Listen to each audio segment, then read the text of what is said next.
इस पूरी जगत को, इस पूरे ब्रह्मांड को कौन चला रहा है, कौन सी ऐसी शक्तियाँ हैं और या ऐसी कौन सी एनर्जीज़ हैं जो इस पूरे जगत को चला रही है। मतलब एक पानी के अंदर भी है, हवा के अंदर भी है, हर कण कण में बहुत कुछ रहस्य छुपा हुआ है जिसको कि आज भी हम उसको ढूंढने की कोशिश कर रहे हैं। इनविजिबल वर्ल्ड या सटल वर्ल्ड, इसके ऊपर मैंने पहले भी कुछ वीडियोस बनाई हैं। आज का मेरा टॉपिक है कि इनविजिबल वर्ल्ड क्या होता है। हम ये सब जानते हैं कि जो चीज़ हमें दिख रही है, मतलब जो चीज़ हमें विजिबल है, हम उसको विजिबल वर्ल्ड बोलते हैं। मतलब जो चीज़ विजिबल हमको दिखाई दे रही है, और एक ऐसी कुछ चीज़ें ऐसी हैं जो हमको दिखाई नहीं देती लेकिन उसका एग्जिस्टेंस है, उसकी जो कार्य क्षमता है, उसकी क्या कैपेसिटी है और कैसे वो अपने आप को मैनिफेस्ट करती है, ये मैं उसके बारे में आज बताऊंगी। तो मेरा टॉपिक है इनविजिबल एनर्जीज़ या इनविजिबल फोर्सेस या इनविजिबल वर्ल्ड, या उसको हम सटल वर्ल्ड भी बोल सकते हैं। तो आइए हम इस टॉपिक पर चर्चा करते हैं। My self doctor Sufala Kathal, welcome to my YouTube channel divine spark. इसके पहले अभी जैसे यदि हम सोचें तो हम ये देखें कि इनविजिबल वर्ल्ड कहाँ कहाँ नहीं है। ये इसको हम यदि सूक्ष्म जगत बोलें तो कहाँ किस जगह उपस्थित नहीं है, कहाँ प्रेजेंट नहीं है। हम पूरे यदि ब्रह्मांड में देखें तो दो टाइप की चीज़ें हमको दिखती हैं। या तो जो चीज़ हमें दिख रही है, मतलब जो विजिबल है, और एक चीज़ ऐसी है जो कि विजिबल नहीं है लेकिन उसका एग्जिस्टेंस है। वो अपने आप को कैसे मैनिफेस्ट करती है तो उसके बारे में हम बात करेंगे। तो यदि हम सोचें अपने मन में कि इस पूरी जगत को, इस पूरे ब्रह्मांड को कौन चला रहा है, कौन सी ऐसी शक्तियाँ हैं और या ऐसी कौन सी एनर्जीज़ हैं जो इस पूरे जगत को चला रही है, जो हमको दिखाई नहीं देती है लेकिन जगत चल रहा है। या हमारे अंदर भी जो भी भावनाएं हैं, या हमारे अंदर जो भी मन के अंदर जो इच्छाएं हैं, ये इनको जन्म कौन देता है, कैसे होती हैं, या हमारे शरीर को कौन चला रहा है, कौन नियंत्रित कर रहा है, कौन कंट्रोल कर रहा है। तो ये सब चीज़ें सोचने समझने वाली बात है। तो कभी आपने ये सोचा है कि ये आखिर ये पूरा जो अस्तित्व है कैसे चल रहा है, कैसे ये जो हर रोज़ सूरज को कौन आदेश देता है कि वो रोज़ सनराइज़ हो, सनसेट हो, ब्रह्मांड में जितने भी सूरज, तारे हैं, गैलेक्सीज़ हैं ब्रह्मांड में, मतलब हर चीज़ चल रही है। ऐसी कोई भी चीज़ नहीं है जो एक सेकंड के लिए भी रुकी हो। तो ये पूरे ब्रह्मांड में जो है एक सोलर सिस्टम चल रहा है, गैलेक्सीज़ हैं, या जितनी भी चीज़ें जो चल रही हैं, इसको पीछे कौन कारण, क्या कारण है जो हमेशा चलायमान है। यदि हम अपने मन की बात करें तो हमारे मन को कौन चला रहा है, या हम रात में जब सोते हैं तो क्या हम अपने मन को आदेश देते हैं कि आज मुझे कोई सपना दिखाई दे। ये सब चीज़ें अपने आप ही ऑटोमेटिकली सब हो रही हैं। तो इसको आखिर इसके पीछे कौन चल, मतलब कोई तो ऐसी शक्ति है जो पूरे ब्रह्मांड में है, जो कि पर्दे के पीछे काम कर रही है, जिसको हम बोल सकते हैं एक इनविजिबल डायरेक्टर के रूप में, जो कि पूरे एक फिल्म को चला रहा है। जैसे कि हमारा शरीर में सारी चीज़ें अपने आप कंट्रोल्ड में हैं, मतलब जो भी सिस्टम है हमारे, वो अपने आप भी हारमोनियस वे में काम कर रहे हैं। So we can say invisible forces as forces, energies, processes that we cannot directly see by our eyes, but its effect can be experienced, measured and observed. तो ऐसी कई चीज़ें हैं जो हमको दिखाई नहीं देती लेकिन इसका इफ़ेक्ट हमको मिल रहा है, और इसका इफ़ेक्ट हमें दिखाई देता है। जैसे मैंने पहले भी बताया था, कोई भी इफ़ेक्ट हमें दिखता है, कोई भी रिज़ल्ट हमें दिखता है, उसके पीछे कोई ना कोई कॉज होता है। तो जैसा भी मैंने अभी बताया कि एनर्जी, पूरे ब्रह्मांड में एनर्जी का ही खेल है। हम भी एक एनर्जी के बने हुए हैं, हमारे अंदर भी एनर्जी है जो पूरे टाइम वाइब्रेट कर रही है। हर चीज़ दुनिया में जो भी हमको दिख रही है, दो टाइप की चीज़ें, एक मटेरियल, एक इममटेरियल। जो मटेरियल चीज़ है वो हम देख रहे हैं, उसका इफ़ेक्ट हम देख रहे हैं, लेकिन कुछ चीज़ें ऐसी हैं जो इममटेरियल हैं, जो दिखाई नहीं देती, जिसको हम एनर्जीज, फोर्सेस बोलते हैं, but it's effect can be seen. पूरे ब्रह्मांड में तो जो है एनर्जीज का खेल है, क्योंकि यदि हम पानी को देखें, धरती को देखें, या हम हवा को देखें, एयर को देखें, हर किसी का एक अपना सूक्ष्म रूप भी है, एक सटल वर्ल्ड भी है। जो दिखाई दे रहा है वो अलग है, जो नहीं दिखाई दे रहा, क्योंकि हर चीज़ एक इतने छोटे छोटे मॉलिक्यूल्स या एटम से बनी है जो कि हमको डायरेक्टली दिखाई नहीं देती। लेकिन ये मॉलिक्यूल्स की संरचना, मतलब उनका जो कॉम्बिनेशन है, उनका जो कंस्ट्रक्शन है, कि वो इस टाइप से एक दूसरे को जोड़े रखता है, उसकी जो बनावट है वो सिर्फ हमको दिखाई देता है, लेकिन अंदर उसमें क्या, कैसे, क्या, कौन काम कर रहा है वो हमको दिखाई नहीं देता। तो इस टाइप से यदि देखें तो मतलब सूक्ष्म जगत, जो सटल वर्ल्ड है या इनविजिबल वर्ल्ड, कहाँ कहाँ मौजूद नहीं है। मतलब एक पानी के अंदर भी है, हवा के अंदर भी है, हर कण कण में जो है वो एक सूक्ष्म जगत है, मतलब जिसको हम इनविजिबल वर्ल्ड या सटल वर्ल्ड बोलते हैं, जो हमको दिखाई नहीं देता।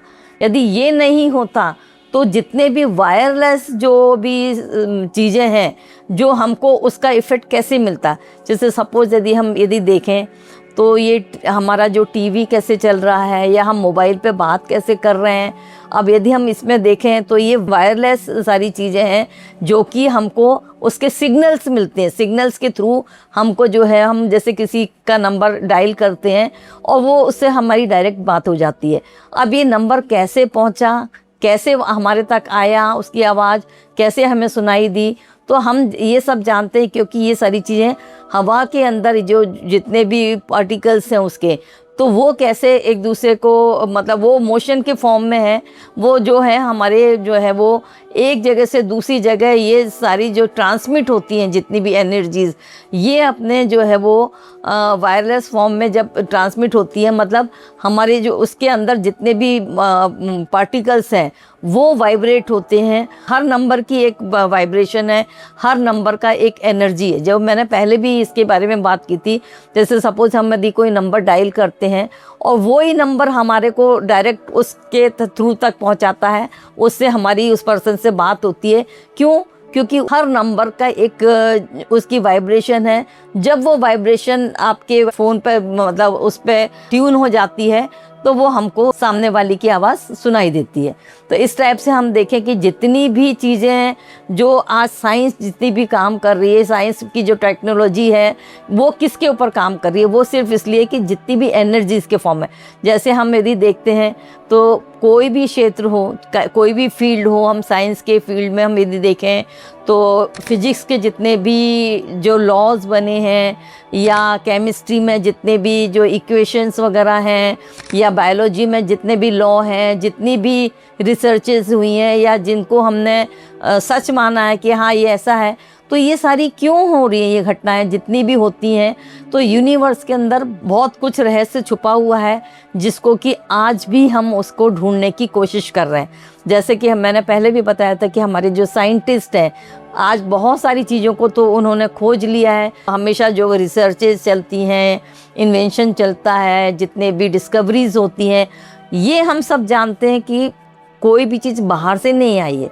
ये सारी चीज़ें ऑलरेडी पहले से प्रेजेंट है, सिर्फ उसको हमने ढूंढा है। तो इस टाइप से यदि हम देखें, यदि जो साइंटिस्ट हैं वो कैसे काम करते हैं, उनके दिमाग में ये सारी चीज़ें कैसे आती, कोई भी चीज़ की जो आज इतने डिस्कवरी हुई है, इतने इन्वेंशन हुए हैं, या आज हम जो है वो कहाँ से कहाँ तक पहुँच गए, पहले के ज़माने में और आज के ज़माने में साइंस कितनी ज़्यादा डेवलप हो चुकी है। हर जगह साइंस का खेल है।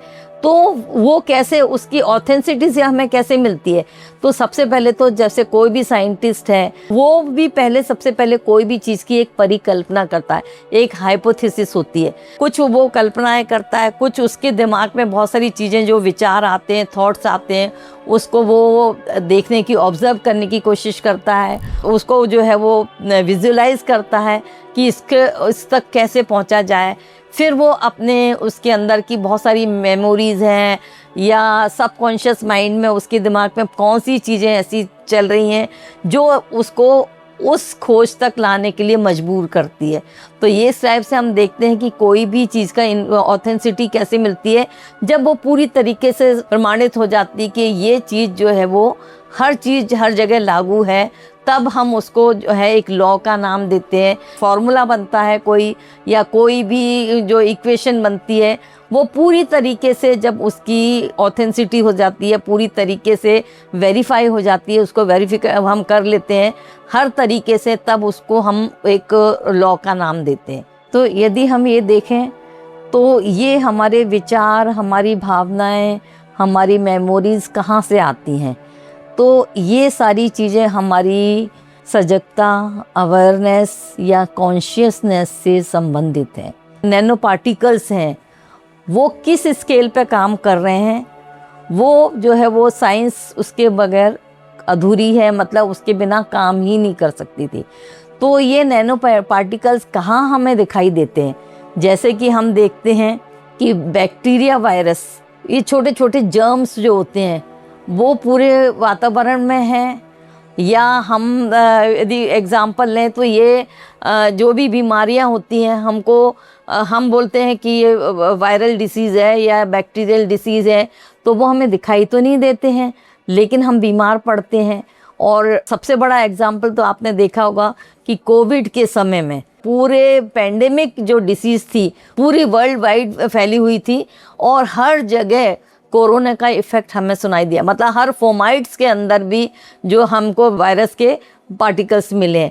तो ये जो एयरबॉर्न डिसीज़ थी वो एक जगह से दूसरी जगह कैसे ट्रांसमिट हुई, पूरे संसार में, पूरे वर्ल्ड को उसने कवर कर लिया। ऐसी कई एनर्जीज एक जो हमें दिखाई नहीं देती, तो उसको हम ये तो नकार तो नहीं सकते कि वो है ही नहीं, तो उसको हमको ये मानना पड़ेगा कि कुछ ऐसी एनर्जीज़ हैं जो भले ही हमें दिखाई नहीं देती लेकिन उसके इफ़ेक्ट इतने बड़े बड़े हैं जो कि हमको हर जगह दिखाई दे रहे हैं। दो टाइप की चीज़ें, चाहे वो लिविंग है चाहे नॉन लिविंग है।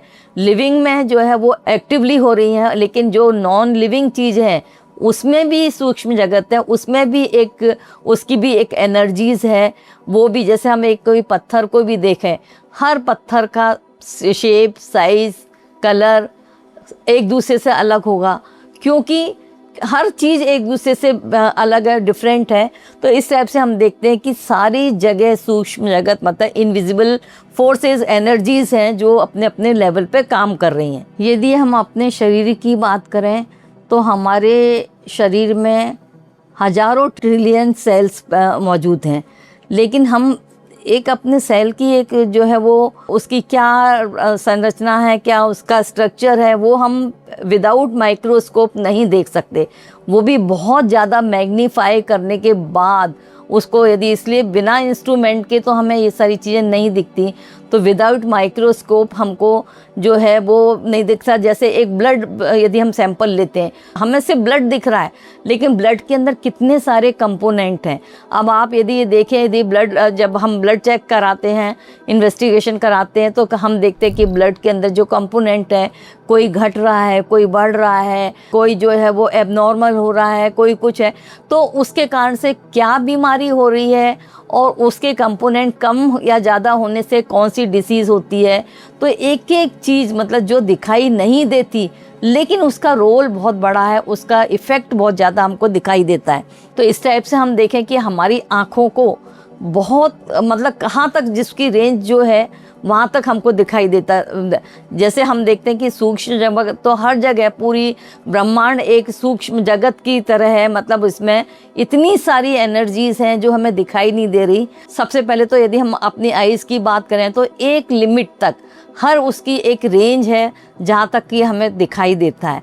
या इसी टाइप से हमें सुनाई, कानों को जो सुनाई देता है वो उसकी भी एक, साउंड की भी एक लिमिट है कि उस रेंज तक वो उसको सुन पाती है। हर चीज़ की एक लिमिटेशन है जहाँ तक हम देख पाते हैं, सुन पाते हैं, या हम उसको जो है परसीव कर पाते हैं। लेकिन इसके अलावा जो इनविजिबल है उसको हमको ढूंढने के लिए, पहचानने के लिए हमको जो है वो बहुत सारी खोजें हुई हैं, बहुत सारे उपकरण, एक्सरे मशीन है जो उसको, या स्कैनिंग जो मशीन है जो उसको स्कैन करती है हमारे ब्रेन में क्या हो रहा है, हमारे शरीर शरीर में क्या हो रहा है, इसके लिए हमारे को या हमारे जो पूरे ब्रह्मांड में क्या क्या हो रहा है, तो इसके लिए बड़ी बड़ी जो मशीनें हैं या बड़े बड़े उपकरण हैं, इंस्ट्रूमेंट है, इक्विपमेंट जो हैं, इनके द्वारा हमने बहुत सारी चीज़ों की खोज कर पाए हैं। या आज जो साइंस जो है वो बहुत तरक्की कर गया है। इसके बाद भी मैंने जैसे पहले आपको बताया था, इसके पहले एक वीडियो बनाई थी कि ये सब होने के बाद भी आज भी मैं यही बोलूँगी, स्पिरिचुअलिटी इसके ऊपर है, साइंस के ऊपर है। साइंस तो अभी इसको खोज कर रहा है, बहुत सारी चीज़ों को आज कर रहा है और आगे भी करता रहेगा। लेकिन स्पिरिचुअलिटी में जो लोग अपने उस लेवल तक पहुंच जाते हैं कि जिनको हर चीज़ का एक्सपीरियंस अंदर से, खुद के अंदर से हुआ है, वो जो है सिर्फ स्पिरिचुअल आदमी ही समझ सकता है कि उसने जो है वो किस स्टेज पे आके, या उसके अंदर क्या कैपेसिटी थी, वो किस टाइप का कैपेबल था कि उसने अंदर से अपने क्या क्या देखा है। हम ये बोलते हैं हमारे अंदर खुद एक ब्रह्मांड है, पूरा यूनिवर्स हमारे अंदर, जो चीज़ बाहर दिख रही है वो हमारे अंदर भी है। तो ये सारी चीज़ें जब ब्रह्मांड में जो चल रही हैं वो हमारे अंदर भी हमको दिखाई देती है। तो वो उस लेवल पर पहुंचना हर आदमी के बस की बात नहीं है, लेकिन जो उस तक लेवल पर पहुंचा है उसने पहले ही जो है वो बहुत सारी ब्रह्मांड के रहस्यों को, बहुत सारी जो उसकी परतें हैं, लेयर्स हैं, उसको उन्होंने अनलॉक किया है, डिकोड किया है। क्योंकि हम जानते हैं ब्रह्मांड जो है वो यूनिवर्स जो है वो अपनी लैंग्वेज में बात करता है। उसकी लैंग्वेज जो है वो उसको समझने के लिए आपके पास उस टाइप की दृष्टा भाव होना चाहिए कि आप उसकी लैंग्वेज को समझ सको। ब्रह्मांड में जो बहुत सारी, यूनिवर्स में बहुत सारी आवाज़ें हैं, जो साउंड है, जिसको हम अनाहत नाद बोलते हैं, वो भी सुनाई देती है लोगों को, दिखाई भी बहुत कुछ देता है। तो ये सारी चीज़ें स्पिरिचुअलिटी में ही आती हैं, क्योंकि मैंने बताया था स्पिरिचुअल आदमी ही जो है वो इस चीज़ को देख पाता है। तो अभी मैं इस वीडियो का आगे का सेकंड पार्ट बनाऊंगी। अभी मैं इस वीडियो को यहीं ख़त्म करती हूँ। नेक्स्ट पार्ट आप इसका ज़रूर देखिएगा। तो thanks for watching my video.